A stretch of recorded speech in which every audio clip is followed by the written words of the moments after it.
Hey guys, it's Blog 3. We are talking about some management and leadership things. So I broke the assignment down into different pieces, and I'll tackle each of these kind of at a time. So the first item about is consider how you would function as a manager and as a leader in the organizational structure, and while using the model of care that you reviewed during your practice experience.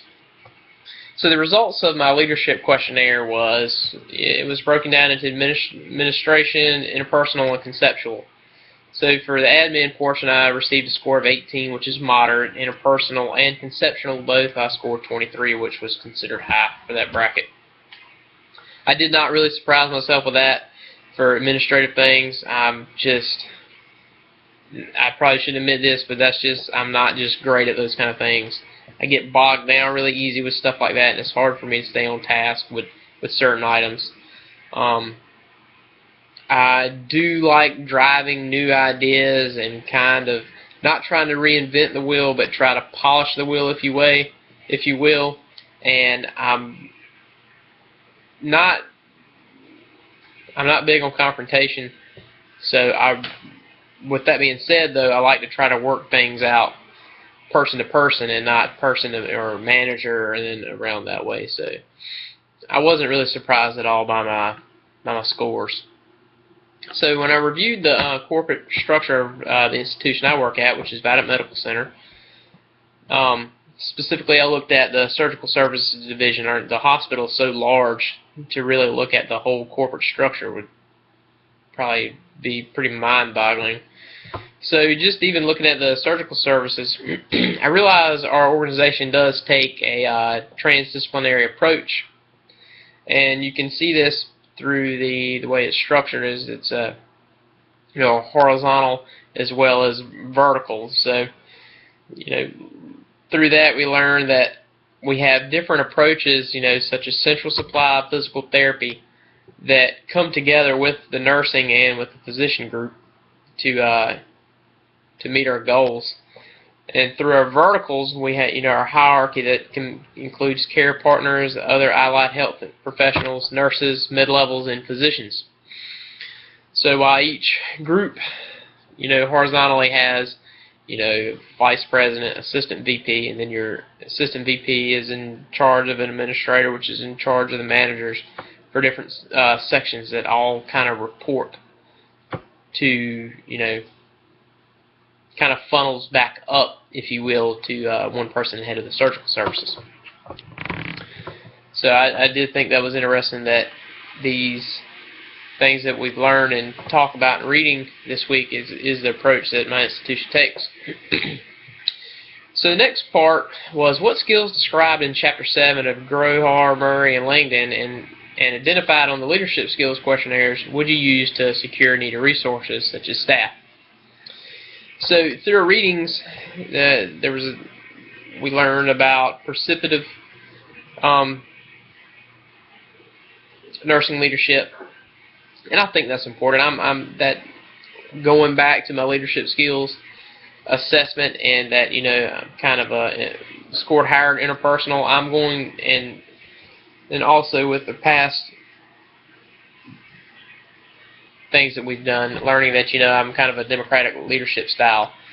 I kind of migrated right to being perceptive and wanting everybody to participate and kind of move the unit forward and engage as much staff as you could. So the next part was the planning. Planning, of course, is a huge aspect of management and leadership. And why I figured that this was important to me was because on the leadership skills questionnaire, I scored the lowest in the administration section. And like I said, I wasn't surprised by this. I don't really typically think in an administrative fashion. And as a result of that awareness, I thought about, maybe a good way to improve on administrative skills is to pre-plan.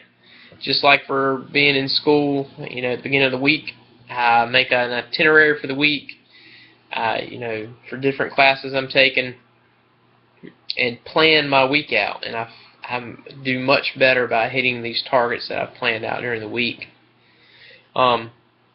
that's discussed on page 153 is that it's such an important part of the function of management is planning, and was described as the basic and most essential activity of management.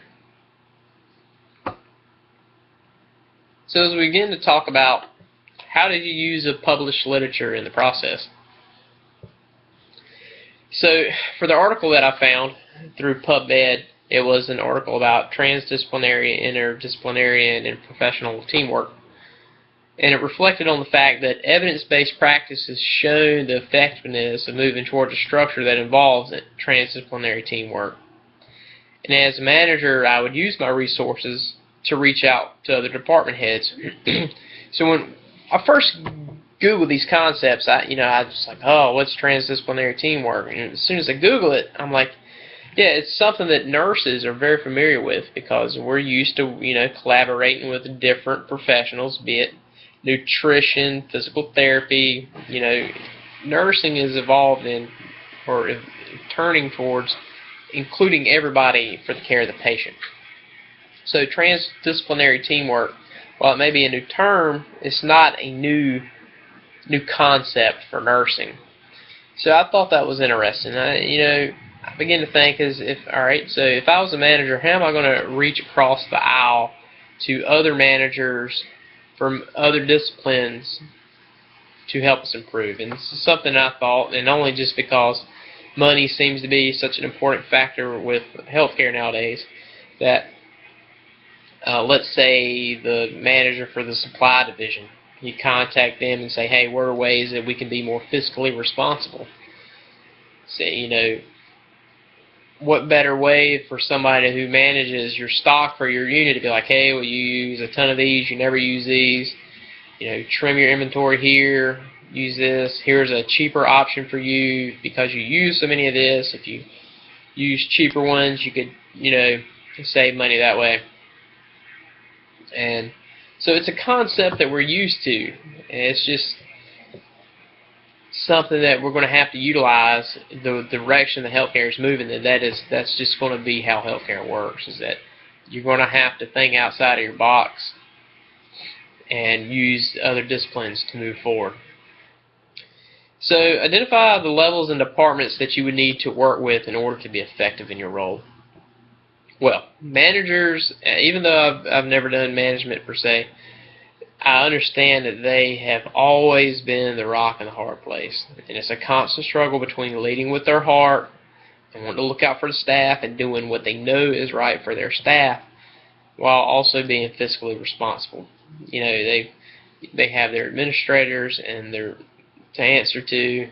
They've got 100 staff nurses in some units at our facility and in some departments that they have to try and look out for. And the best way to become an effective manager is to ensure that you can span the different levels and to reach different departments. So interprofessional partnerships and transdisciplinary teamwork is becoming a recognized and effective team approach to the healthcare with its new mandates and its new laws. And those things affect the bottom line, and when the bottom line begins to get affected, that's when your staff really starts to see it.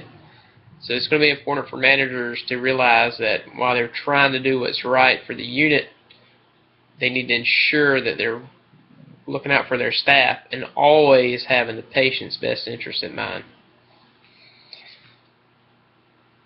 In closing, we wanted to explain if you would have a preference for a vertical or horizontal structure in a particular model and why. Well, I believe that a good mix of vertical and horizontal is key to success. But if we're having to pick teams and I had to lean one way or another, I feel that a more vertical structure is a little better. While it's important to have managers and leaders over departments, it's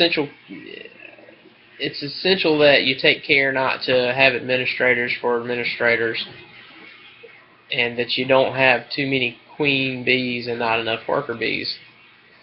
So I feel that a vertical department